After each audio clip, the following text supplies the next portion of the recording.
And right now we're going to be hearing from Marta in Miami. Marta, do you hear us? Yes, good evening.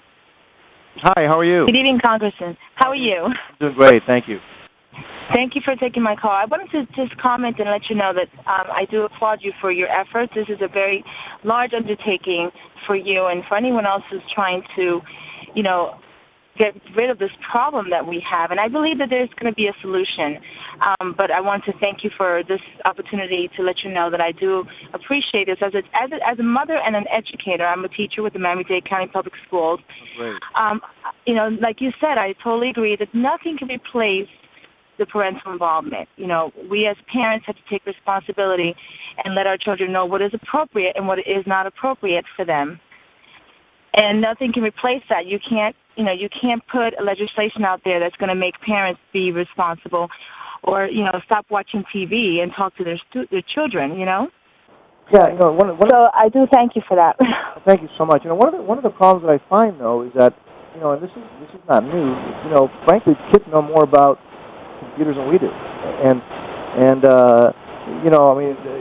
it's almost a running joke, right? About the VCRs that still have the number 12 flashing on our clocks since the day we bought them, and yet kids will get computers, tear them apart, put them back together. They know how to use them.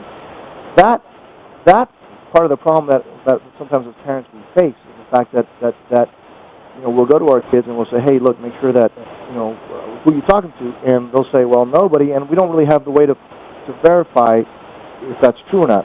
Well, we can't afford that luxury of not knowing. We can't afford the luxury of not understanding what it is that they're doing on the computers, who they're speaking to. By the way, one of the other tips that I heard was, as we said, keep the computer in a public place in the family home. But for example, if you're walking by and they blank out the screen or they fold the screen, that's a really bad sign. It's a really, really bad sign. Yeah, it could be that they're speaking to a little boyfriend, a little girlfriend, friends of theirs, and they just don't want you to see what you're talking about. It could be, but it could be more than that. It could be that they're talking to somebody who they're saying, hey, I'm your buddy, I'm your friend. Don't let your mom or your dad know that we're talking because they won't like it.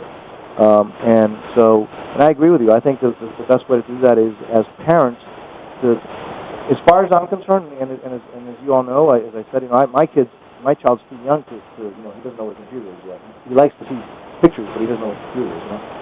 And so when he gets old enough, let me tell you all, I have no concerns about him complaining about privacy with me. As far as I'm concerned, in order to keep him safe, there is no privacy in the computer in my house.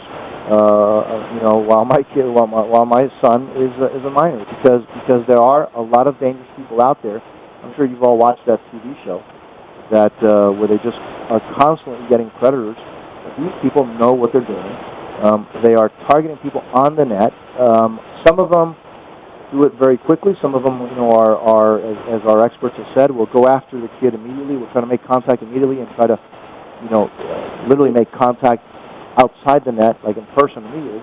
Others, by the way, can take months and months and months just working on making sure that child feels totally comfortable and that they set up the day or the time that they make contact in the safest way for them, which obviously is in the most dangerous possible way for the child. So, anyways, I thank you for those words, but I agree with you, and again, thank you, as I said before, to the grandfather who called. Thank you for educating our kids, because it's one of the toughest jobs, and it's one of the most important jobs that any human being can do. So thank you for doing that.